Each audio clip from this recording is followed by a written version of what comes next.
What is going on, everybody? Welcome back to the Phaithful Phanatic Show. We are live here on a Friday morning on DSM-Media's YouTube, Twitter, and Twitch channels. Guys, we're sorry for the couple days off here, but we are back to our regularly scheduled programs here on the channel with the show. I'm one half of your host, Dylan Davis. To my right, my faithful co-host, Scotty. If you guys are new to the channel, if you enjoy the content, if you want to be interactive throughout today's show or any of our shows here, make sure to show your support by smashing that subscribe button on the YouTube channel. It's the best spot to get your thoughts, comments, and questions pulled up here on the screen like my boy Darius is doing. AJ Brown finally opens up, speaks to the media. The Eagles have their new OC in Kellen Moore. Joel Embiid dealing with a meniscus injury. It's no longer Scotty. Should the Sixers shut him down?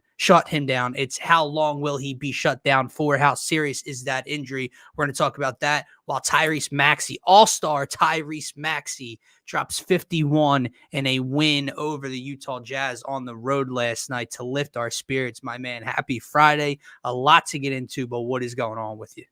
Yeah, man, I think it's a good time to get into everything that's going on this week. Obviously, as you mentioned, we had a few days off this week. I really haven't done like any content this week, just with work and end of January. You know how it goes at work and having to get stuff pushed out. Really, really busy week, but it's been a busy week in Philly as well, man. Just a lot of news, drama, different things like that. So lots of drama, it feels like. Yeah, lots and lots of drama. Never fails. Never What's fails. Going on, Adam? But, I am glad to be here. I am glad to be here on kind of a higher note than what it could have been, especially if the Sixers lose that game last night as well. Yeah. But yeah, we're here. We're gonna break it down. We're gonna try to bring some positivity to it. But I mean, obviously, we know the elephant in the room, I guess you would say, is Embiid's injury, and so yeah, we got to work our way through it, man. But I'll tell you this, man, I'm not out. I'm not out on this team until one, obviously, we find out actually how long Embiid is out for. Two, I need to see something by the deadline, man. Yeah. I need to see something. I know some people have kind of gone the other direction where it's like Embiid's injured. There's no point in going in this season and making a trade. I don't understand that sentiment at all. Makes zero sense to me.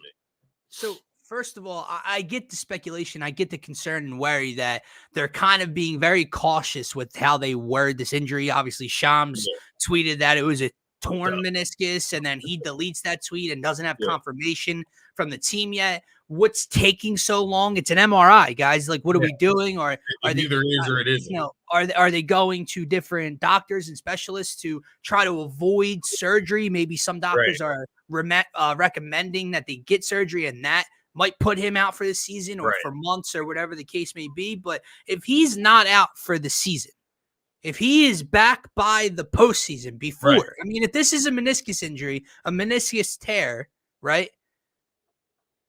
4 weeks, 5 max, probably, right? Like, he's dealt with this 3 different times in his career. 2 times he played through it. 1 time he got surgery. You know, it might be a pain tolerance thing in a couple of weeks. We don't know. So to me, I think it is a ridiculous argument to sit here and say that Daryl Morey should fold basically at the deadline and not go in with this team because Embiid's hurt. Guys, he got hurt in January. I mean, seriously, unless this is something new, I don't see this as season ending at all. Now, I get it. I took it in a positive light. I did, man, because it could have been a torn ACL, right? Like, we know what those do. Like, we know what these type of knee injuries can be, and for them to not come out and declare it as season ended, I mean, you should look at it in a positive light. And I just think, man, like, you're looking at this team, we're looking at a time frame for Embiid to get back. That means we need to find a way to stay afloat and not let ourselves drift down into a play-in tournament where he would have to play more games in the postseason than he needs to, right? So that's the thing. Like, Daryl Morey needs to come out, supplement this team. Take a look at what you saw last night and the last games before that when Maxey was out as well. Take a look at this team and understand what we have here and what we're going to need to do to stay afloat, because this team right now, as constructed, they're not going to be able to beat teams like the Knicks and the Cavs, man, not without Embiid. I hate to say that. Maxey agree. can have great nights. Tobias can have great nights together, and maybe you can beat those teams. But I don't know. Last night was a little bit of a scare as far as going into the future, and we can break that down a little bit. But Sure. But that's where I'm at. He needs to get some help for Maxey, for Tobias. He obviously is not going to move Tobias, man. He's got some serious clingy issues. Stay afloat. Where he puts this motherfucker in our face, like after last night, he tweets the Tobias picture with Crumble Cookie in his stat line rather than tweeting like Tyrese Maxey. But so whatever. So I don't think Tobias is going anywhere, but you got to get those guys some help.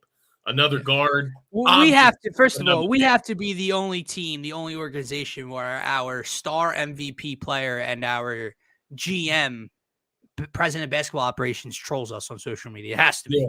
But, here's the other side of the table as well, Scotty. Regardless of how long this can put him out for, as long as it's not season ending, there's still the conversation of, holding their assets and their opening up salary for the summer.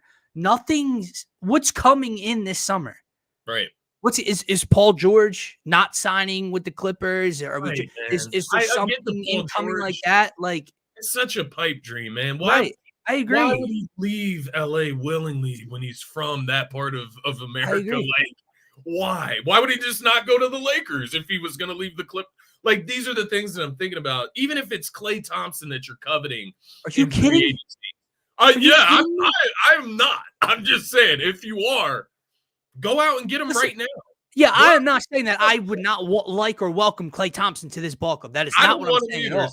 But that is not the goose, the golden egg, the golden ticket in the summer that's going to change the course of this franchise and, bolster us to a NBA Finals appearance next year. At this point, you want to talk about injury concern. Yeah.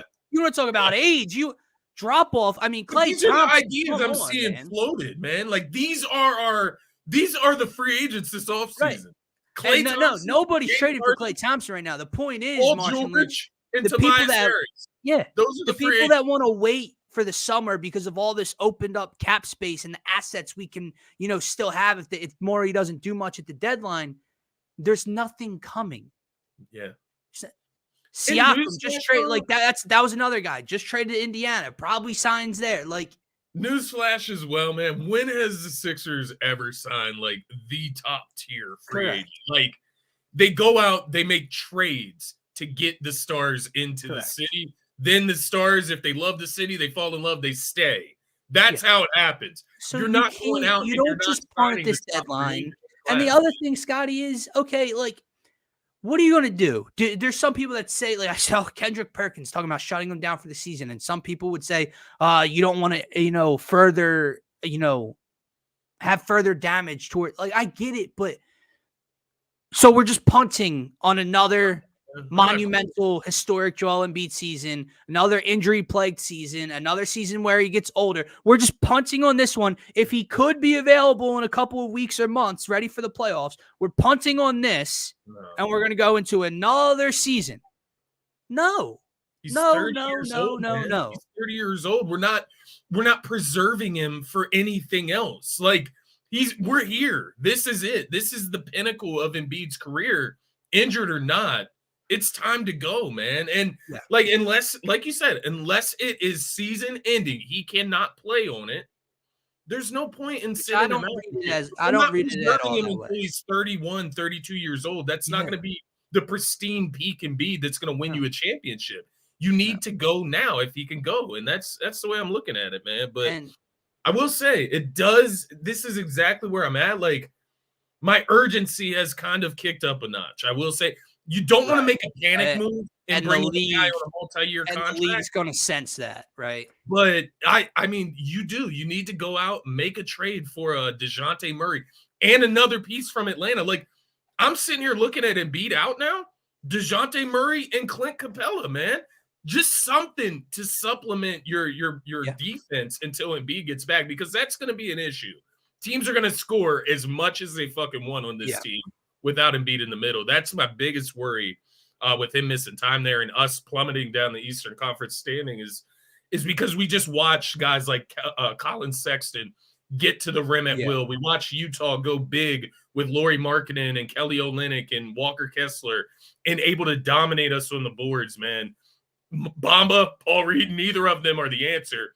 And then you can go to Chicago. Maybe it's Caruso and Drummond, whatever the case may be.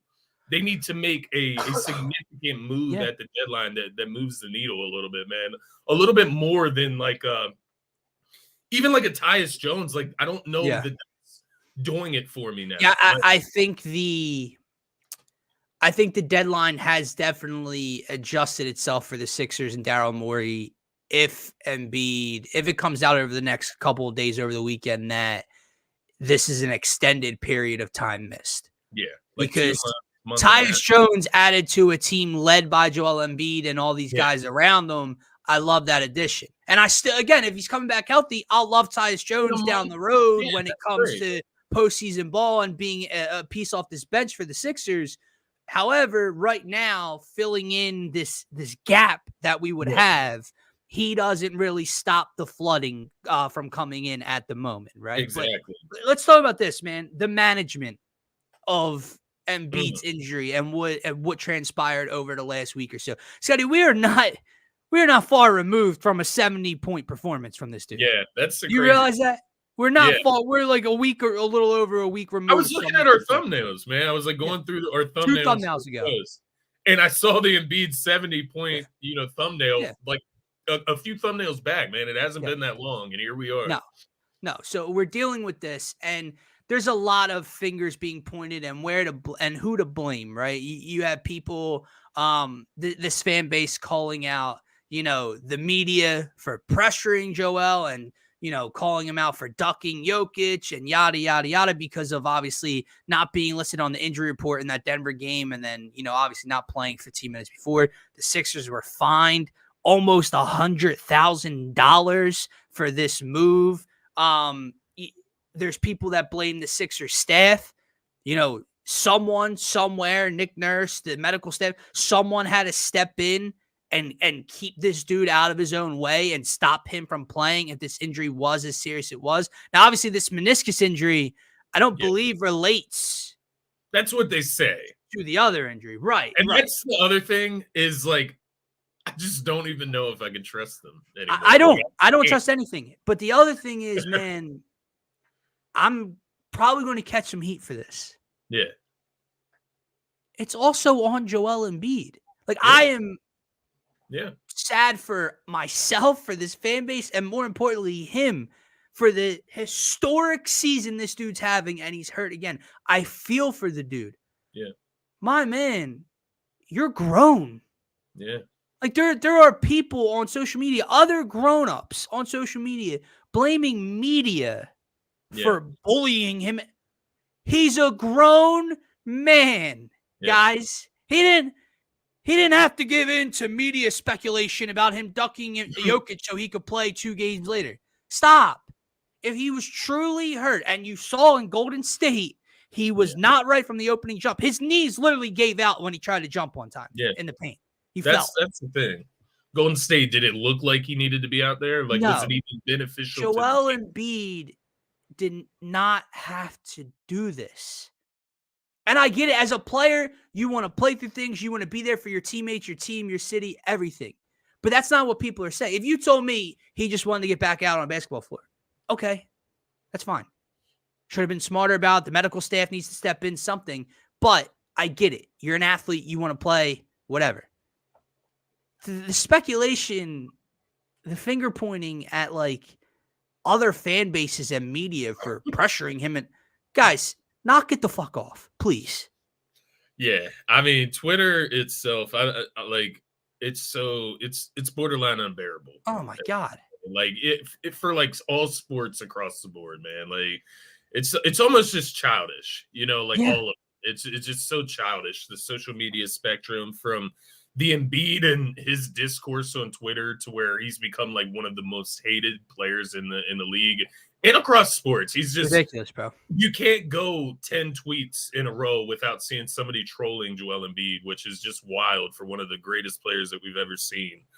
But then even the AJ Brown stuff, like there were no AJ Brown rumors. This was just made up. Like now that is a media issue we can get into in a couple of minutes. Yeah, it is a media. That is something we can talk about, that the media might be to blame for stirring the pot. But I just meant, he didn't read Twitter. He didn't watch ESPN. At least he shouldn't have. Yeah. And said, oh, man, these people, they're back to calling me out for ducking Jokic. I got to play through this. Have some reality. Have some reality that like you're not coming out there. He didn't make the team better against Golden State. Like when you're not at your full strength, you're not going to make the team better in this case. And he said all the right things this year about not playing for the MVP, not caring about playing through that 65 game threshold, and it's all about the postseason. Well, man, it is all about the postseason. And now that's at risk. Yeah, I don't understand how guys like Tyrese Halliburton come back. They're younger. They're on, minutes restrictions even. But Embiid just comes back and he's just in. He's just in. There's no minutes restriction. There's no like. Again, Nick Nurse and this medical staff deserve some blame for not getting in his way. It makes me wonder because I don't believe that Nick Nurse is like a fucking idiot. So it leads me to think that maybe, just maybe, there's too much control up top, right? Like where there's some orders coming down from the top. Because I just don't believe that Nick Nurse is that inept that he can't see that this guy is like legitimately hurt and hurting the team in that moment. Like I just can't believe that. Otherwise, it's like a detriment to him as like being a great coach. Well, that was an odd decision. I agree, man. And it's just the last thing I'll say about the Embiid injury, and now we just have to cross our fingers and hope and pray that this dude is not out for the season or long term or anything like that. And we can make a postseason run in any way. Marshawn. Hey, you ain't lying, man. This feels like a problem across the board at this point. But the last thing I would say, man, is every year it's like I feel for the please. Like we've done so much to try to keep him healthy this year. He's played, X amount. He's had X amount of games off, and now that's a lot due to injury. But like he's learned how to fall correctly over the last couple of years, and etc., and control his body and his weight. And here we are. And it's like, man, that's why I can't just punt on this season if he has a chance to be back anything close to 80, 90, 100% come playoff time. Because, Scotty, he's going to be hurt again. He's going to be hurt every single season. In what capacity, how serious, we don't know. Yeah. But it is known Joel Embiid is going to get hurt. So you can't just punt on this season with the best and deepest team around them, and Maxey ascending, and these assets at the deadline coming up. You can't just do it, because let me ask you, do you truly believe in your heart of hearts, if they rested him for the rest of the year, and they got the surgery, and they went into next year, you believe he's not getting hurt again next year? History would tell you he is. So you can't just punt. You just got to hope that he can heal up as quickly as he possibly can, and play in the postseason. If you're punting, then you trade him in the offseason. That's punting. I mean, you want to punt and you want to throw this season away, well, then trade him. Don't waste any more time. Because what else are you going to do? For him at top value. Right. By the way, for everybody watching, that's not what we're saying. It's just to the people out there that are like, oh, sit him down. We don't want to. Guys, he's going to be hurt again next year. He's going to be hurt the year after that. Go out and get LeBron James in here. Like, that's what I'm saying. Like, trade for LeBron James, trade for Jimmy Butler, trade for Mikal Bridges, Lauri Markkanen.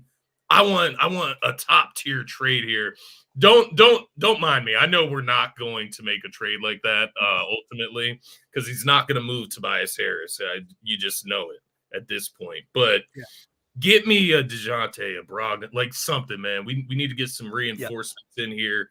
And if anything, last night was a true showcase of that. Sure, I agree. You could have Covington, you could have Marcus Morris back in the lineup. Is that making a difference in that game and the way it was played? No. You have a rebounding issue, agree, man. And you have a guard issue. You need a ball. This Embiid injury concern is really taken away from the conversation we were going to have earlier in the week, before he was obviously seriously injured, just when we were going to talk about, giving him 2-3 games off or something. Because this fan base is in meltdown mode, man. And not even because of that. Before that, just talking about this team, the way they were losing games, etc. It's like, guys, like even last night, they win that game. No Embiid, I get that. Yeah. You guys know they're not just without Joel Embiid, right? Right. They were also missing another starter in D'Anthony Melton. They were missing Marcus Morris. They were missing another starter in Nico Batum. They don't have Robert Covington. What does that mean? Furkan Korkmaz, KJ Martin, Jaden Springer all have to play major minutes. Like people do realize, like games before last night, they were missing Maxey, Batum, Melton, and Embiid. And people were complaining about what this team needs at the deadline. Guys, what did you expect? Like, I get it. Portland's bad. Should they have gotten blown out of the water in Portland? No, they should not have. But I texted you this the other day. Would you rather have had Tobias Harris, Pat Bev, Paul Reed, Marcus Morris, Daniel House, those guys that we had?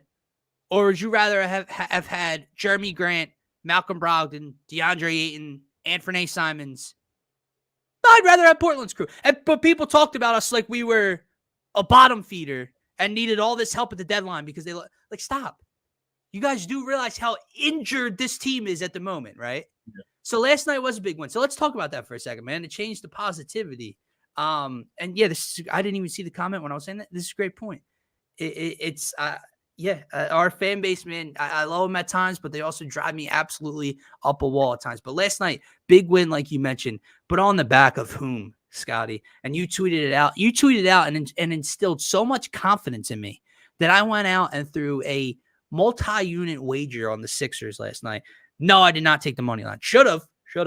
Took the plus 4.5. You've been sweating a lot more, but yeah. You instilled so much confidence in me with that tweet, and you said, the franchise is back. You have an all-star. Go win the game. And boy, did that first-time all-star go out and deliver. What do you go? 6 or 7 for 9 from 3? Yeah. Started the game 6 for 6. Hit a 35-footer in the final minute to tie the game when things started to reel, and Utah hit 2 threes in a row to take the lead for the first time in a while. This kid was electric last night. And I think that in itself, again, the Jazz on the road, I get it. That in itself, though, shows you, I believe, they can stay afloat. Because, again, no Melton, no Batum, no Morris, no Covington, deals to be had somewhere. They're going to get reinforcements back, even if it's not Embiid. They're going to be in every game they play almost. They should be in almost every game they play. Yeah. They're going to have chances to win. This kid showed you last night. He's going to take you home. Yeah, no, it begs the question, man. Like, what is this guy's ceiling? Because 51 points, he's done it twice this season so far. Like, that's not normal. You know what I mean? Like, I get it's being normalized because there's great players like Devin Booker and Embiid and, guys like that have been able to put up these numbers consecutive times this season. But Maxey. Let's talk about Maxey in those conversations of those high scoring outputs and the ability to just put the ball in the net. Last night, man, I had a feeling, obviously coming off the All-Star, he's on the Slam magazine. This is literally Tyrese Maxey's coming out party as a star in the NBA. And you have to ask yourself, like, is this guy top 15? Like, is he top 10? Like, top 12? Like, what level is Tyrese Maxey at right now? And the other thing that it does for me last night, just seeing him do that by himself, basically going head-to-head with a guy like Lauri Markkanen, right? Star for star. And he outplays him, period. Gets his team the W, takes them where they need to get to. The thing that this shows me, man, this ability, this type of Maxey, that locked in, focused Maxey that's knocking down 6 for 6 from the 3-point line. Once again, man, if you can get that in the postseason with Embiid, I mean, it's a game changer, man. That's the type of play that can win you series when you have Embiid as well, right? Like that is the number 2 that Embiid has needed for his entire career, and that is the bittersweet thing of all of this as well, right? Is that Tyrese Maxey is ascending right now into stardom, superstardom, not just all stardom. We're talking superstardom. He's in the conversations with Jalen Brunson. You can throw Dame Lillard. I will take Tyrese Maxey or Dame anytime, but Jalen Brunson, the Trae Youngs of the Eastern Conference. And finally, he rightfully gets named to the All-Star team. And I think this is his time for his confidence to elevate, for him to accept this responsibility that he is the leader of this team at this point. He's going to have to go out there. It's going to start with him each and every night. He's going to have to come out hot, and he's going to have to lead this team to the promised land, man. And I ultimately think he can do it. I think the sky's the limit for this guy. I think they get some reinforcements behind him. The defensive side of the ball is my worry. That's where they need to do something to improve the scheme, the rebounding, whatever that needs to take place. If you need to add a player there to help with that, that is where they're going to have to find a way to survive. But scoring the basketball and getting points on the board, I think Maxey's going to be able to lead the way there. And once again, sky's the limit for this kid. But with the All-Star nod, I said it on Twitter, I said it before this game, and that's why I put some stock into them having to win this game. You're on a 4-game losing skid. Maxey's just been named an All-Star. Embiid goes out with an injury. We don't know how long it's going to be until he gets back. This is your team now. And what comes with that All-Star nod, you're the only All-Star left on the team. You were the only All-Star on the court last night. You need to be the best player on the court. And what comes along with the nod is accountability and responsibility with the fan base, with everybody around the league. Eyes are on Maxey now. And he needs to be held accountable, and he needs to be held to this standard of All-Star. This is me announcing it on the show. I've kind of had my kid gloves on with Maxey since he's gotten to the team. Everybody has. He's been a light at the end of the tunnel. Yeah. Like, he's been a surprise, like a positive amongst a ton of negatives the last few years. But it's time to take those kid gloves off. It's time for him to lead this team and keep us afloat here, man. And show us man. That we didn't know that he had. Because if he keeps us afloat, that's something that we didn't know that we had in him. But I absolutely, because you don't have Joel Embiid anymore, and this isn't a time in which you have James Harden, so it is on Maxey's shoulders now, right? Like in times past, it's either with Embiid or if it's without Embiid. There's been another guy there, another level up on the chain of command, we'll say, for the blame game from Tyrese Maxey to separate him from all of the not pressure, but all of the weight, right? Yeah. It's his team now. Like you keep saying, it is Tyrese Maxey's team for the time being. And I think what was so impressive about last night and things that you can look forward to, and why, like, again, you go back to that Joel comment where you cannot just give up on the season, punt at the deadline and think that, we're not going to be able to do anything in the postseason, is because it would be one thing if we saw Maxey score 50 and 51 last night with Embiid off the floor, and, we haven't really seen them mesh together yet, right? Yeah. No. I don't know if they still are because of the time missed from Embiid and both of them, but you're talking about the highest scoring duo in the association. Yeah. I believe Maxey scored 50 with Embiid on the floor, right? I believe Embiid was deferring to him down the end. I believe Embiid scored 70 with Maxey on the floor. They can mesh pretty damn well. And I think that's the important thing, is both of them have their moments. Both of them can take over a game by themselves. But to see this ascension from Maxey without Embiid, knowing that at one point or another, the cavalry will return in terms of Joel Embiid, that's where you're like, okay, Maxey has to take over this stint right now. Another guy that was interesting last night, and I'm so intrigued by this guy, man. I just don't even know. Kelly Oubre, man. I just, the guy, his frame, like, obviously he's lengthy, he's a wing, something that we just haven't had, athleticism. Kelly. man, it feels like he should just be so much better than what he is. Like, there's so many times where I'm ready to like just bang the table for this guy, and then he, does something that just doesn't make sense. I mean, did hit about 3 or 4 threes. How many poster dunk attempts did he have last night where somehow he gets like blocked? Now, mind you, I will say this. He missed the dunk.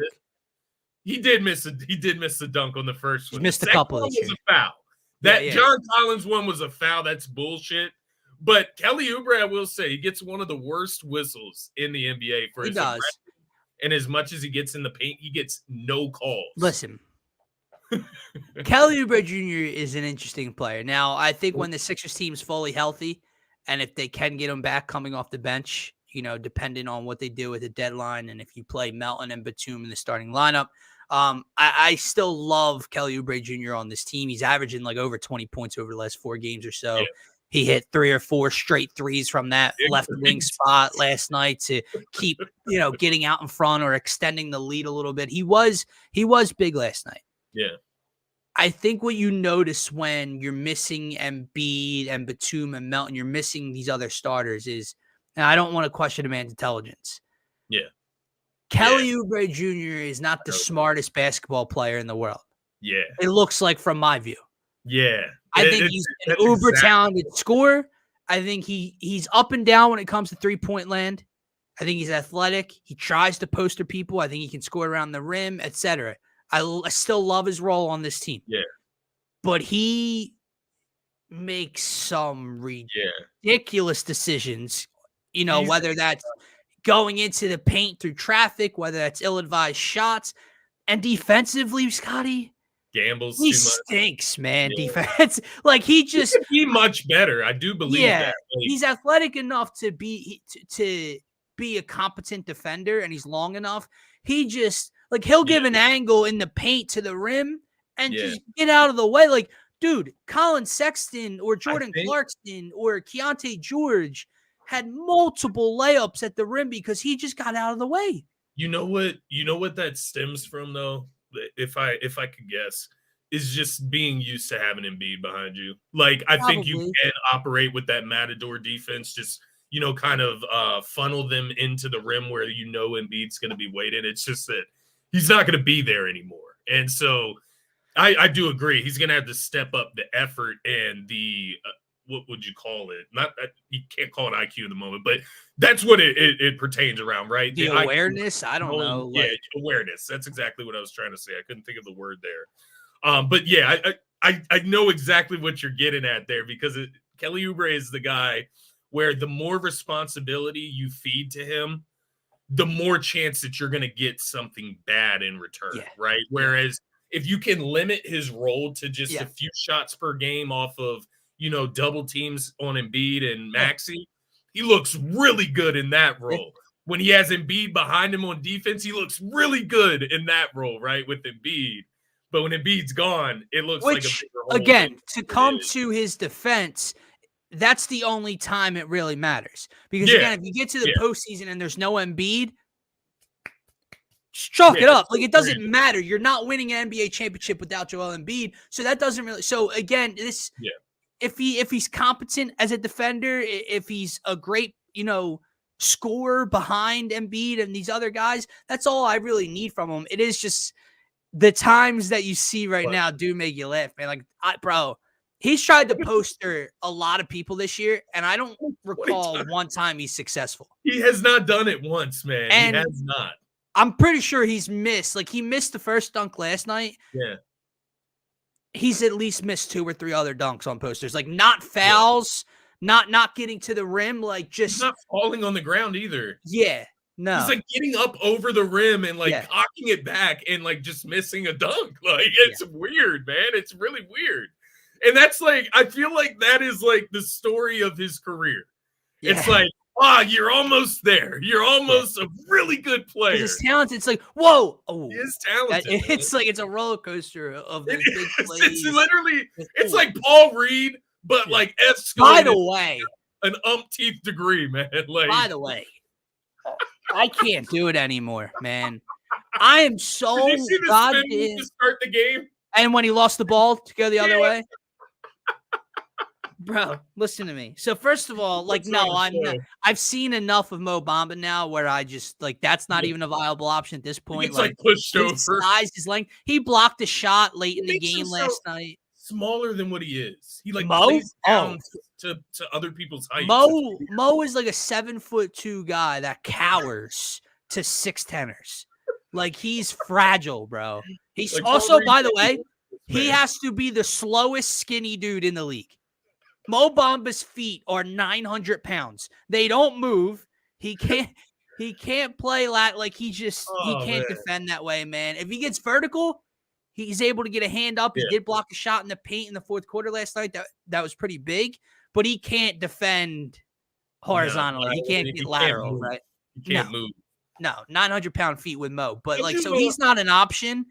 But Paul Reed, bro, how do you score almost 30 in Denver? You look that good. I don't understand. And he has looked awful the last 3 games since. I do not understand how he scored 30 points in an NBA game. I don't understand it. Like, he was on a heater? Like, I don't understand. I guess how Paul Reed scored 30 points in an NBA game. By the way, he's lucky he came from behind in the second half and plucked whoever it was, Sexton, whoever, from behind and got it dunked the other end because this dude took a corner 3 with 18 seconds left in the shot clock. I forgot. He got the ball and just pulled it. Bro, can we talk about that, like, at the end of that game last night? Like, I don't know if this is a nurse thing. I don't know if this is, like, lack of awareness. That possession. Embiid is out. The ball needs to touch Tyrese Maxey's hands before a shot is taken. Especially when he goes for 51 on a night he goes for 51. Come on, man. Korkmaz is taking the first shot in a possession, like just coming down, jacking up a 3. I think Pat Bev took a shot. I think Paul Reed took that corner 3. Oubre took a couple 3s, which Oubre made them. Right. But I'm still sitting there, and I see Jaden Springer taking a 3. I'm like, Maxey hasn't touched the ball in 3 possessions. We could be up by 7 right now. It was one of those nights. It reminded me of like an Embiid like 45 Berg. It was one of those nights where like down the stretch in a close game, any other shot is a bad shot to me. Yeah. Like last night, I needed Tyrese Maxey, and I know Pat Bev hit a clutch corner 3 last night. Huge to take the lead. Maxey pulling up for 35 feet, man. Yeah, it was one of those nights where Tyrese Maxey should have had the ball and should have been taking 95% of the shots in the final 2 minutes of that ball game. And it was like, would he take the 1-3 to tie the game? And then he had free throws at the end. Like this kid, I did not understand it at all. Coming back from the injury, maybe he was gassed. I don't know. Maybe they're not going to ever tell us that, but.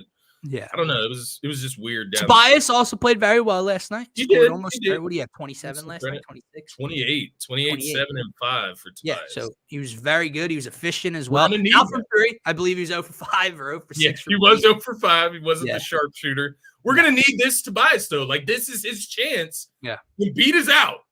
Get to the mid range, my man. Bro, you know who else like who shined last night, but still frustrates me because if he could just do that in a regular, normal role and rotation when they're fully healthy, he could play. Yeah. If Jaden Springer played like he did last night on a consistent basis, he would have a role off the bench. Yeah. He hit a corner 3. I think he took one other shot. Maybe he's like 1 for 2 from the corners. That was it. Yeah. And he put Jordan Clarkson in prison.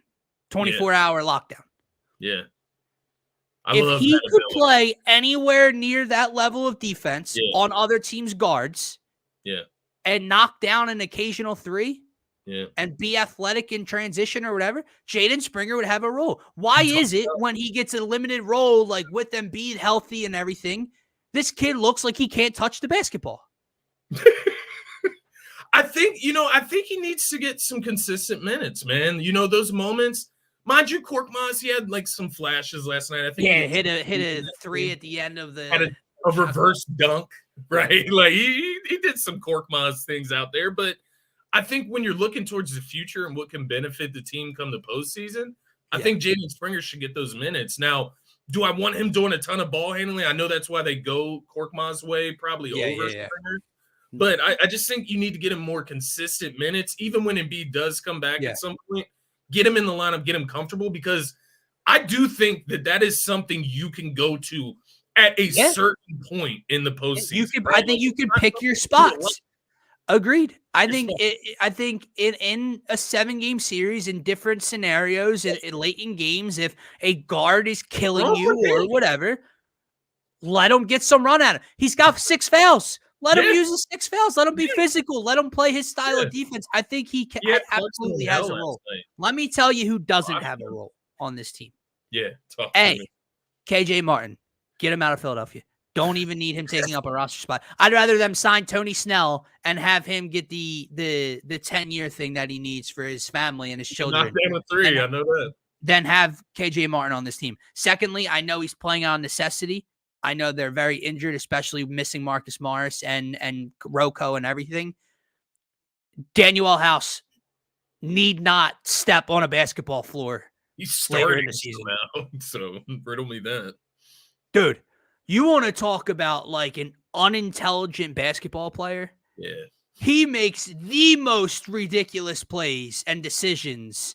Last night he got the ball in the corner. Passed up in a wide open 3. Drove around his defender. Got to the rim for what would have been like a 4-foot uncontested floater. Stopped. Passed it. Went back to the corner. Got the ball back in the corner and tried to score over a contested defender. Oh my God. There was 2 instances where he had the ball in his hands and Nick Nurse called a timeout, like before he could do something. Oh, I saw. Yeah. He chucked the 3 on the one too. He was chucking that 3. Shot. Yeah. Step back 3. Yeah. Nick knew. No, Nick said, no, not happening today. And when he gets the ball in transition, tell me you to just go, no. Pass the ball. The ball up. Man, how does he play on a team with like Nico Batum? Like, just play like him. You play exactly like him. Don't dribble. You don't get to dribble. Like that should be the message. He likes to, man. He likes to put the ball on the floor. You're a spot up shooter. That's it. You go out here, you play tough defense, and you shoot 3s. That's it. Yeah. You don't dribble. You don't drive. None of it. No. It is hilarious. But yeah, he's got one of the ugliest games. It's those type of guys that you have to get out of the rotation, right? Like there's going to be holes in the rotation now that Embiid's gone. That's 35 to 40 minutes of your rotation that is now open. Right. You need to find some other pieces to fill in there. Maybe it's not you can't replace Paul Reed and Mo Bamba. Maybe you just get Mo Bamba out of the rotation and get somebody that can start instead of Paul Reed, right? Keep Paul Reed on the bench. Like these are the things that we're asking for here to keep this team afloat, man. And I don't think we're asking for too much, honestly. I think Daryl Morey, if he is who we think he is as a GM, if he's the guy that can get shit done and improve teams, this is the moment. This is the moment to improve this team and to keep us afloat. We need to, what I would say for the Sixers, like a goal without Embiid, man, a realistic goal, depending on how long he's gone, obviously. If he's gone until the postseason, then obviously things change. But staying in the top 5, man. I think staying in the top 5 seeds should be the goal of this team to finish out this season, depending on Embiid's health. New York, Cleveland, I can take being behind them. If you have to go into a first-round series and you have Embiid against the Cleveland, then it is what it is. You're going to have to play these teams at some point in the postseason. Like I heard people talking about, I think it was Connor Thomas on 97.5. Well, shout out to Connor. I do enjoy listening to him from time to time. He's not one of the guys that annoy me. But he did annoy me on this instance where he basically said he was, talking about the Embiid injury and how if the Sixers end up, a 5 or a 6 seed, how it's not possible for them to win the championship, even if Embiid does come back. And I like that doesn't make sense to me. Why? Like if they're the 5 seed, they play the Knicks or the Cavs, they beat them the first round. They're gonna play the Celtics or the Bucks no matter what. Right. You know what I mean? It's the path and we've had the easier. It makes the first round more difficult, obviously. And listen, I know the Knicks are on a heater right now. And Brunson's getting MVP chance, and Anunoby's been great since he's come over. They are a very, very good team. I'll tell you this: if the Sixers with Joel Embiid fully healthy cannot beat a New York Knicks team in a 7-game series. Well, they don't deserve either. Yeah, they don't deserve it anyway. Yeah. Like, it makes it the task harder. Look at the situations right now. Like, in the Eastern Conference, you're talking about realistically with Embiid, what? They're the 3rd seed. Maybe they can jump Milwaukee for the 2 seed. Yeah. Don't think anybody's jumping Boston. But you go up this list and you look at Milwaukee. Who are they playing first round? They're playing the Miami Heat. Is that a great matchup first round? Right. For anybody. Like, is that a great matchup? Like, no, it's not a matchup you want to see first round. You go to the 3 seed with the Knicks right now. They're playing the Pacers. They score the fuck out of the ball. Like, is that who you want to play in the first round? Yeah. Like, the Pacers that score the most points in the NBA? Right. That's who the Knicks played last night and beat by what? 4 or 5 down the stretch? Like, off of Tyrese Halliburton on limited minutes. Right. Right? So, like, and then you go to Cleveland, they're the 4 seed, they play the Sixers as a 5 seed. Like, if you move to the 4 seed, there is no exactly. Like, you could argue trying to find a way to, like, play the Knicks or Cavs more so than being a 3 seed and playing the Miami Heat in the first round. I mean, have we not seen that movie before? Yeah. Now, maybe they're not the same team. They lost a bunch of their role players from this past year. They just moved on from Lowry, whatever. They brought in Terry Rozier, but you want to play Jimmy Butler in the first round again? You want that movie? Or you want to play the unproven Knicks? Right. I'll take my chance with the Knicks. Brunson's great. Like, I get it. I do. And it would be a tough matchup. Rightfully so. It's a playoffs. But I think what people need to realize is that the Eastern Conference has gotten better. Yep. Like, even at the 8 seed right now, you have the Orlando Magic, who they've taken a little bit of a plummet, but they're still a tough team to play. They still have an all-star good young team lineup. Right. Top 7, you're pretty stacked. Yeah. 8 is like a little bit of a drop off, and that's still the Magic, right? Yeah. Like, so I do agree. Maxey is enough. Maxey is the man. Yeah. I think that's another thing that, that's the thing with me, man, with this fan base. For me, the motive, the story hasn't changed. Yeah. They need to add at the deadline. We've been saying that for weeks, for months. But the who and the why, maybe the who a little bit if Embiid's out for months, right? You do need a upper echelon, maybe a little bit more of an upper echelon type of guy that can score and win you some games. But the who and the why haven't really changed for me. I think people are taking so for granted how injured this team is and has been. It is not just Joel Embiid. Yeah. D'Anthony Melton is important. Nico Batum is important. Like, we're grading this team from what we've seen earlier in the year, fully healthy, these big-time wins, and comparing it to now, and it's like, how are you going to do that? They're missing 3 starters. They're missing all of their wing depth. Furkan Korkmaz has to play right now because of how injured they are. And we're going to judge the deadline based off of this? No. The deadline, to me, still remains the deadline of 5 weeks ago. Maybe a little bit more desperation because of the Embiid seriousness to the injury, but not anything else. The only thing that changes for me, and maybe it just should have been this way from the jump, but I'm a little more pressed to get another big man in here now. I would say that. Like, I wasn't on that train before. I thought you can get by, with Embiid and then Paul Reed and Paul Reed is back up. No. But no, I looked at a guy like Kelly Olynyk last night, who I wish, I would love to have.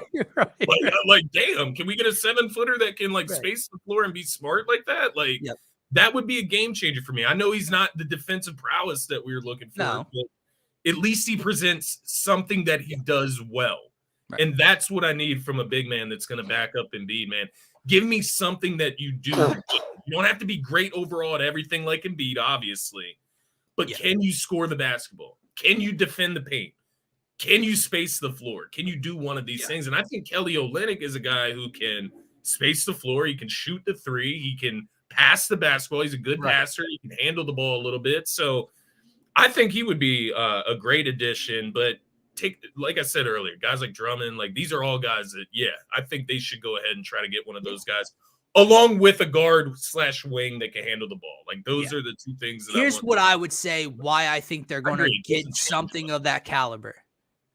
I think the way you're watching Nick Nurse with all these injuries and no Embiid scramble to find different matchups. I mean, dude, at one point last night, Tobias and Kelly Oubre were our 4 and 5 because I think Nick Nurse, to me, I think Nick Nurse will communicate with and is communicating with Daryl Morey, because I think it's not just Morey watching from a TV or a suite and like contemplating, are these two good? If the head coach doesn't have the confidence to play one of the two centers against the Utah Jazz, the head coach needs to relay to his GM essentially, this is a need for us. And I think that's where you'll find them bring in some help at, come a week from now, because less than a week from now, a couple of days actually, because I think the way it would be one thing if Nick Nurse was going about it business as usual, very tight rotations, Reed's the starter, Bamba's the backup, and he's rotating those two guys back and forth. That's not what you're getting. And you know why that is? Because neither is stepping up and playing well. Yeah. And Nick Nurse is not Doc Rivers. Nick Nurse is not Brett Brown. Nick Nurse recognizes these things, adjusts to it, and knows they need better help than this. So I think that's where you have to have confidence they'll make a move. Can they hit up Toronto and see what's up with like a Chris Boucher or a Jakob Poeltl, right? This is a Toronto team that's going to. These are the little things that like you can just check on it, and we don't know what Daryl Morey's doing. I don't want to like criticize him until after the deadline, but there's room for opportunity. There's opportunity out there for him to improve this team. I just hope that he's willing to take it and get this team where it needs to be, man. But listen, when the Sixers are fully healthy, we know they're a deep team. So the question has always kind of been, well, if they trade for 2 or 3 guys at the deadline, what's the rotation look like? Because they already have X, Y, Z, A, B, C, etc., right? But from what you're seeing, you would be okay not having Mo Bamba or Paul Reed in the rotation. Yeah. Paul Reed maybe still gets a little bit of run if they bring in a backup big, but for the most part, it's the backup big when Embiid's healthy. Okay? Yeah. So you need that person would step in. And even if they are deep and they have Kelly Oubre coming off the bench and they have Pat Bev and whatever, and Marcus Smart's coming off the bench, they still have guys that don't need to be on an NBA roster. So I'd still rather have too much depth and too many options and figure out who needs to slide down. And again, I know that people love them and they're not going anywhere in terms of trade. I just mean going back down to Delaware or whatever. I mean, you have Kenneth Lofton has a roster spot right now. Yeah. Turk Smith, Council, Furk, Mo Bamba, Daniel House, KJ Martin. These guys are all on the active roster. Yeah. Where you know what I mean? Where you could fill spots. So they do have to find ways to get better there, man. But yeah. I do agree, man. And I don't know. I would not understand why a role player would have a beef with Nick Nurse. I mean, who knows? Maybe he didn't feel it. I don't know. Chris Boucher, I felt, played under Nick Nurse. Played against us. I know that for sure. Yeah, exactly. I would honestly be a little more inclined for Jakob Poeltl. And I know they've actually talked about bigger body, stronger. Yeah, just a bigger space filler. He can get you some rebounds, right? Like that's what I'm kind of looking for. Although, Chris Boucher, I'm not saying that he wouldn't be an upgrade to say like a Mo Bamba, but just that rebounding. He's averaging 10 points, 8 rebounds this season, 7 feet tall, 260. Like that's a really, really solid body to come in and fill in for Joel Embiid. Daniel Gafford, man, another guy from Washington. Yeah. Does Mason Plumlee even play in LA with Zubac there in the rotation they went to? I think Zubac was injured at one point. So I don't know, but they did bring in Daniel Tice. Oh, right. Yeah, because Plumlee was injured. I remember that. I don't know if he's still out or not, but Plumlee, he's played 16 games. Let me see if he's played recently. Yeah, he played on the 31st. Yeah, he got 19 minutes. He's getting some decent minutes this month, 17.8 minutes per game. Right, but so he's probably Zubac is out right now, I believe. Right. All right. Just different guys to keep an eye on. You got options. Deadline in a couple of days, man. We'll see. You trading AJ Brown? Yeah, let's get into that, man. Let's start there. Let's start with the drama with the other team. I said earlier that I thought it was a ridiculous idea from our fan base that the media pushed Joel Embiid and bullied Joel Embiid into playing. No, he's a grown-ass man. However, I will say that our media has completely annoyed the hell out of me when it comes to this team, when it comes to this person, and that is AJ Brown and WIP. And again, and I even like, the crazy thing is I like listening to Jack Fritz for the most part. I have no issue with Jack Fritz, but I'm pretty sure he's the one that, and all it was an idea, like just threw it out there. And then it's up to everybody else to run with it. But you are the leader in this city of Eagles content and everything like that. So people are going to hang their hat on it and they're going to talk about it, right? Pose the idea of trading AJ Brown and everything. And then AJ Brown, Devontae Smith go on the Up and Adams show with Kay Adams. AJ Brown talks to a couple other guys. So first and foremost, he basically cleared up. And I also want to say, I don't think AJ Brown is scot-free of all of this either. I think the media needs to stop doing what they're doing. WIP, stop with the ridiculous, just clickbait type of stuff. Because, I mean, are you trying to push the team's best player out the window? Like AJ Brown, pound for pound, might be the best football player on the Philadelphia Eagles. Are you trying to open the door for him and give him a nudge on the way out? Is that what you're like? Just let's stop with that. Okay. I get the season ended terribly in turmoil. I get we're all still pissed off and upset with the outcome. Let's not make the team worse this offseason. Okay. Let's not piss off our superstars. But AJ Brown is not scot-free. He basically came out and said that the social media stuff, the deleted Instagram stuff and the Twitter deactivation and everything was more of a mental health thing, like just getting himself focused and not worrying about the outside noise. And I completely understand that. I get it. And he has every right to do so, obviously. The timing is still weird to me. Not weird to me, but it's almost like, and I'm just speculating, and maybe I'm stirring the pot now. It's like, you know what you're doing. And I get it. If you're doing it for yourself, why now? Why when things like, why wasn't it 2 weeks before? Why wasn't like, that's all I'm saying. And maybe there's nothing to that. Like, just, I feel like in that moment, he knew what he was doing by deleting. And why didn't you deactivate Instagram? Why'd you delete your Eagles posts and you change your bio? Yeah. You didn't delete your Instagram. You didn't wipe everything off. You deleted your Eagle stuff. So that, I didn't understand the timing, whatever. And then the other thing is, you actually quote tweeted it, I believe, when he was asked, when it was brought up about the trade, that stuff, right? The ridiculous nonsense. He could have put it to bed. And instead, he, I think, answered in AJ Brown fashion. Now, did he say anything technically wrong? No. Yeah. But I mean, I forget word for word what he said, if you remember more closely, but he basically said he's going to focus on himself and getting better in this offseason and just being ready for whatever comes, essentially. Could have put it to bed. Could have said, I'm an Eagle. I love it here. Me and Jalen, whatever. I'm not going anywhere. I don't want to go anywhere. If Mr. Roseman or Laurie decide elsewhere, otherwise, okay, but I'm not going anywhere. Left it open for discussion.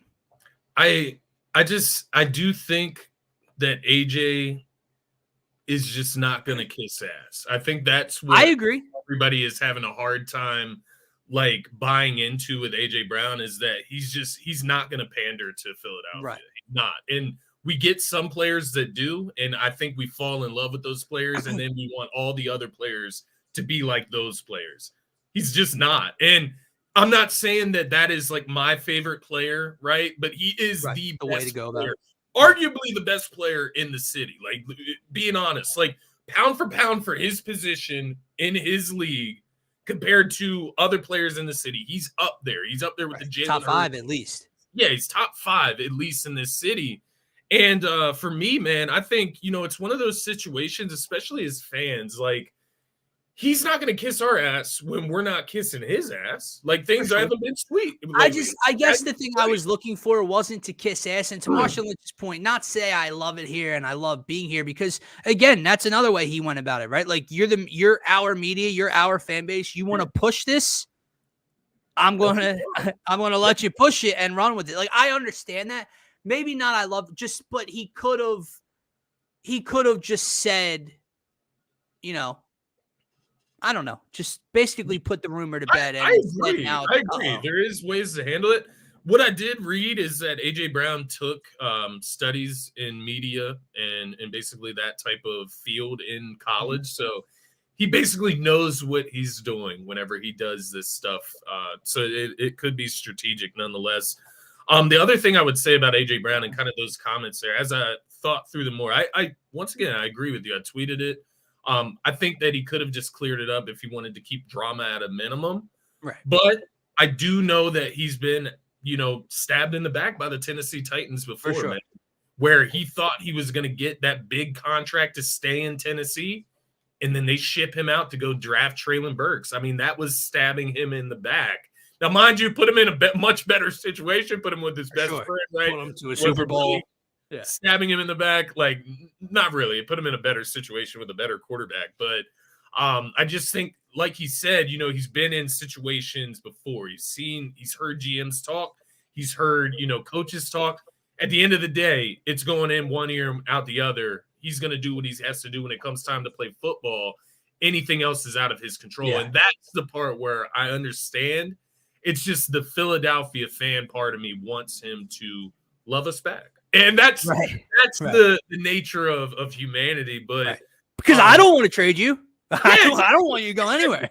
And I think that's the basis of the conversation. When you're AJ Brown and you're this good at what you do, y'all motherfuckers want to trade me. Trade me for what? Like, what are you trading me for? Like, there's nothing you could get in return that is going to replace what AJ Brown does for this football team. Great as Smitty is, he is opposite of one of the best wide receivers in the NFL. He makes everybody around him better. Top 5 or 6. My immediate thought, as soon as this conversation arises, and once again, it is media's. And I listened to John Kincaid the other day, and he tried to claim that it is not the media's fault that this is talked about. And he tried to claim radio hosts and people in the media like to. He tried to claim that 97.5 and like WIP are not media. He claimed that. And that's what's he claim as media? Like the beat writers and the people asking reporters, guys that are inside. But you bring guys onto your show and talk to them directly. So you are a media. You are a host at a media outlet, essentially. Exactly. So I thought that in itself is a little delusional. But the biggest thing for me when people talk about it, let's put this at the forefront. Fuck no. Fuck no, we're not trading AJ Brown. Like, I don't even give a fuck if he wants to be traded. I don't care. I'm not trading him. Like, I'm not. Sorry, you can demand a trade, and I'm not trading you. Like, that is how I'm looking at the situation. I don't care what his mentality. I don't care what. You know why? Because I love you too much. Yeah, you're not leaving, dude. You're not leaving. Let's get Hurts in there to talk to him real quick because he's not going anywhere. Right, bro. The people, and that's the thing. Listen. We'll talk about Jalen Hurts as this offseason continues and what he needs to work on and what he needs to improve next year. Got to be a better leader to connect this team. Are we gonna sit here, regardless of what arguments they may have on or off the field, football related or not? Like, you guys do realize he is the godfather of AJ Brown's daughter. They are not just college friends that linked back up in the NFL. Yeah, they are as close to legitimate best friend. He's the godfather of his effing kid. Yeah. And people are like, their relationship isn't as solid as we think. Oh, okay. You got that one, bud. Yeah. So, I'll hold. Hey, he's staying hostage here. Yeah, bro. Exactly. I think AJ, he's just one of those people that I'm curious what his sign is, like when he was born. Like, I'm curious what his personality makeup is, because he just seems like a guy that is sitting there with this mentality of like, if I went out the league today, they would throw me out. You know what I mean? Like, he operates with this mindset as, this is football.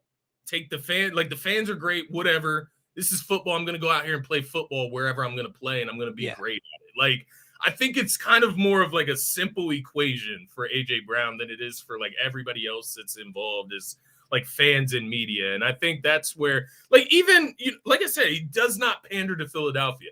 When they ask who these guys are rooting for in the Super Bowl, this man says, I'm real good friends with Deebo Samuel, so I don't really have any rooting interest, but I hope he wins. And like, you can read a room like we do not like Deebo Samuel. Like, we don't like Deebo Samuel in Philadelphia, and he's rooting for him. And then you have Smitty on the other side that's, he's sitting there saying, I don't really care. Like, I don't care who wins. Smitty made some comments too, man. What did you think about those? He made 2 comments. One about the media. And he said, I hope that they don't continue to try to tear us apart, whatever, So apparently they're hearing it. But the other thing he said, and we're going to get into our last talking point here when it comes to that new OC and Mr. Kellen Moore, which also made this fan base very divided. Smitty made some comments about their next play caller, and essentially they were laughing. He was smiling when he said it. Couldn't even really talk about it seriously. He said, just let us do what we do. And Kay Adams was like, what does that mean? And he's like, just let us basically get us the ball. Find ways to get us the ball. Jason Kelsey on the New Heights podcast the other day saw a clip of him saying, in hindsight, looking back, maybe we could have been a lot more creative on the offensive side of the ball. Brain blast, Jimmy Newton, no shit. Okay? So you listen to those comments, and I think it is very telling that, listen, during the regular season, as leaders, they took accountability. AJ Brown finally spoke to the media later on in the season and said, hey, this is on the players, not on the coaches. But again, I said it at that point, and when people all ate it up, oh, see, guys, it's not on. No. You think they believe that? Or do you think when they were laughing at what Devontae Smith said on the Up and Adams show, maybe gives you some insight to how they really feel about what happened last year in the offense?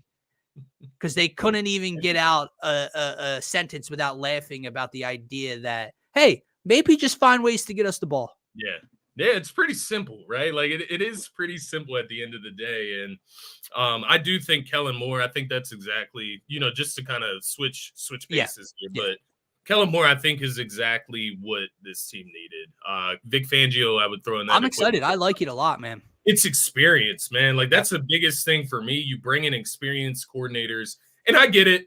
At the end of the day, if Kellen Moore specifically has a great season next year, he could end up at he's out. Sure. But also it gives you your head coaching candidate in-house if Sirianni somehow flounders out again. Mind you, it's a weird occurrence for that to take place, obviously. But correct. Nonetheless, I love bringing in Kellen Moore. He's going to be a guy that's going to know how to get his stars the ball. And that's the biggest thing for me, finding creative ways to get the ball in AJ Brown's hands, get the ball in Smitty's hands, get the ball into Goddard's hands. This is the stuff that I want to see. And mind you, a lot of people made fun of Kellen Moore while he was in Dallas. That offense, once again, put up some of the best numbers. They did again this year with Mike McCarthy. Yeah, I think situationally, right, we used to mock when I think third and whatever, just throw him vertically, right? Just falling in love with deep shots down the field, which we don't want that. But I think there's a lot more to Kellen Moore than just that side of things. And we could say what we want about the Dallas Cowboys. We can hate on them. We can make fun of them, whatever the case may be. The one thing I will not lie about is how potent and legit that offense is. Obviously last year they weren't with Kellen Moore, but all those years with Dak Prescott putting up 4,000 plus passing yards and 40, whatever the case may be. It's not coaching that it feels like costs them come to postseason. I mean, outside of a few errors, I mean, that's San Francisco. But that comes back more on the head coach than the play caller himself, right? Yeah. I think I love the Kellen Moore signing. I think he's going to find creative ways, like you said, to get these playmakers the ball. Is he maybe going to fall too in love with the pass at times? Sure, but we're kind of accustomed to that. And as of right now, we don't even have a running back rostered at the moment to make us hate that idea. Maybe they bring it back, maybe they don't, but that's the thing with the Eagles, man. It's like we have to get over what we don't like. Like, obviously, I think as a whole, the fan base likes to run the football. They like to play like physical, smash mouth defense, and that it kind of does fit this city, but it doesn't fit what Jeffrey Lurie and Howie Roseman are trying to do. And agreed. It's clearly laid out every offseason what they're trying to do. I mean, they bring in Vic Fangio. That's the head of the tree right there, right? That's what they want to do on defense. I get it. We don't like the edge rushers dropping back. Yeah. That's life as an Eagles fan right now. That's what they believe in at the end of the day. So get over it and become the best at it. And that's what I'm looking for this team to do. I'm not going to sit here and complain about philosophies at this point. You bring in Kellen Moore, excel at it the best way that I agree. can. Because we saw them as a passing team when they went to the Super Bowl just a few years ago, right? They were able to do it through the air. It's not like they can't. No. They just have to do it in a better way. They have to I agree. And I look at the quarterbacks now. Would I say that Jalen's better than these guys? Yeah, I think he's more of a winner, way more of a leader.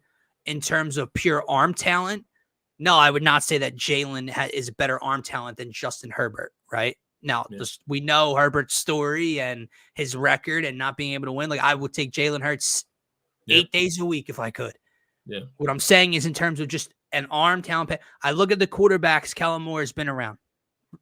Dak Prescott, Justin Herbert. Now, Herbert got hurt towards the end of the year. Dak dealt with his own injury, so he's also had to adjust, right, with other quarterbacks.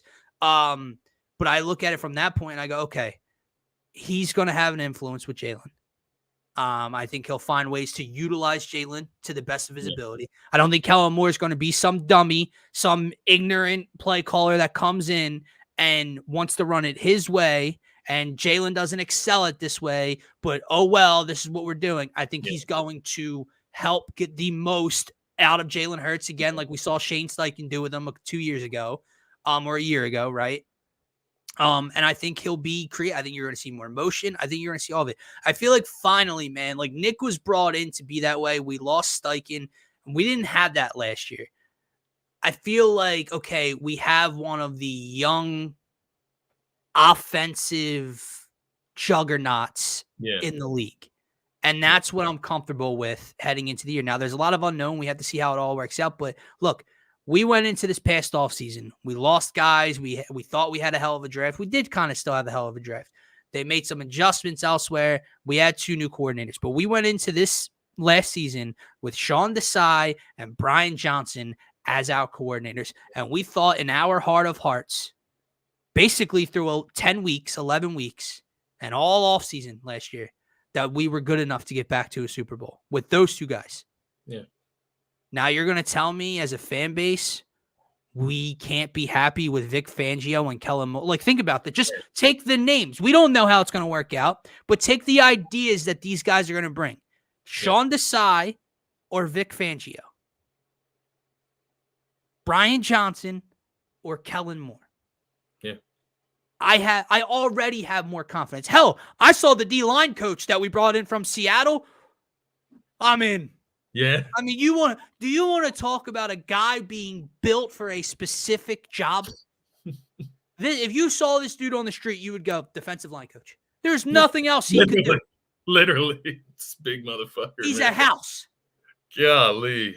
Yeah. I'm with you, man. It just feels like they're just bringing in, like, it's exactly what you said. They saw what they brought in last year going into that season, and they said, hell no, we're not doing this again, man. And that's the reassuring part. And that's the thing that Howie Roseman and Jeffrey Lurie are always going to do, man. And that's what does give me confidence no matter how the season finishes. Like, Howie's going to go out and try to make the best of this offseason. He's not a Daryl Morey, man. Like, I know people like try to compare the GMs, but like Howie gets shit done. Like, he does. He goes out and he does what he says he's going to do. And that's what I'm looking forward to this offseason, because not only did they go out and get 2 pristine coordinators, 2 legitimately experienced coordinators on the staff to improve the coaching, he's also going to go out and address the linebacker position. He's going to address the corner position. He's going to address the safety position.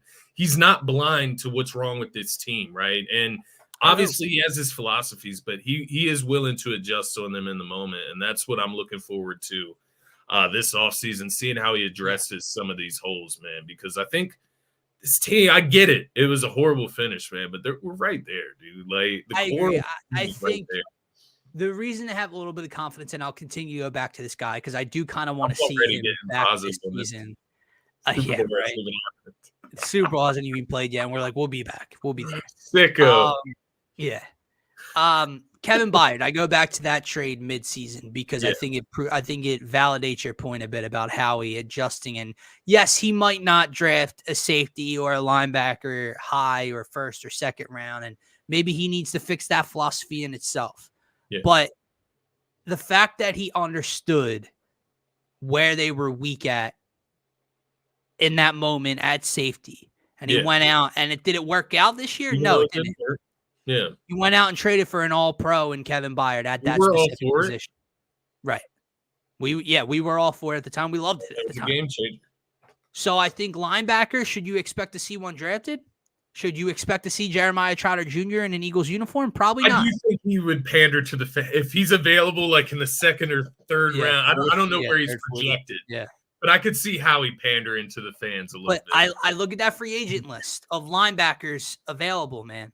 Yeah, I would rather go that route personally. You're going to tell me he's got to get one of them, Scotty. There are a lot of talented leaders, Pro Bowl type of linebackers available this offseason. I would bring in one of those linebackers, like a Patrick Queen, a Blake Cashman from Houston, like one of these just tackling machines, man. Like somebody that can get you 10 plus tackles in a game, right? Stuff the run and really just be everywhere. Right. Devin White, I believe, is a free agent. Devin White's another one. He's another one that I would love to have.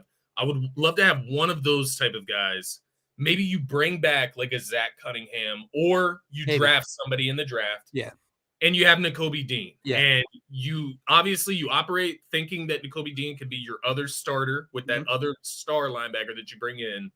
And then you have your depth for, obviously, if Nakobe Dean continues to struggle with injuries. So I think that's the route. What about do that again? Thump.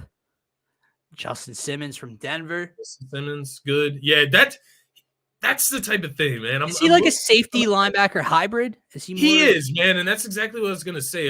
A safety that can help the linebackers, right? Like that can get down in can come up and support the run defense. I was about to say something I really had to pause on, but Malcolm Jenkins, man, like I need that replacement. It's just never been filled, man. It's never been filled. That hole that Malcolm Jenkins left. Yep, we need. I agree with you, man. Some type of leader, but also just a playmaker, like. Malcolm Jenkins, even when we were bad with Malcolm Jenkins, right? He had like the 97-yard interception return against, like he just made plays. Even in the Super Bowl, like it wasn't an interception, it wasn't a turnover. He knocked their star receiver out. Like these are the things that I want to see from my team. I want to see like enforcement on the defensive end. Right. So when they weren't good, I remember that 100-yard pick six against Tom Brady and Foxborough when we weren't any good and we upset them there. Trust me. So things like that will stick out. Howie's got a long offseason ahead of us to get this team better and in better shape. But I am glad that they wrapped up this coordinator look and they're starting to build with their staffs. So we'll see. We'll see, man. But Tyrese Maxey, first-time All-Star, drops 51. Joel Embiid, injury concern yet again. We're going to find more news out about that over the weekend, hopefully, and get back to you guys with an update and more talk and discussion about it on Monday morning. That's where you'll find us next, probably around 10 a.m. But we are back to our regularly scheduled Monday, Wednesday, Friday, starting next week. Guys, for myself, for Scotty, for DSM, have a great rest of your weekend. If you're new to the channel, please hit that subscribe button on the YouTube channel. We are almost to our first 100 subscribers on the new channel. So help us out there. We greatly appreciate it.